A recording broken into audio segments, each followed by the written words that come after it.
lempun kum iparu lempun kum iparu la da pitreya ngatong teng anam ya tu ya no ya no lempun kum iparu lempun kum iparu la da pitreya ngatong teng anam ya tu ya no ya no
Shisha bangala shem kenati ya ka jingit ka banala o dei mo ka jingit pawan telep yang ni dei tang jing mo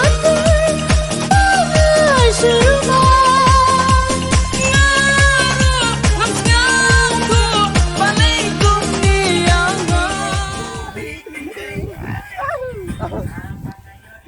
Una bro. No era para sebelum tan.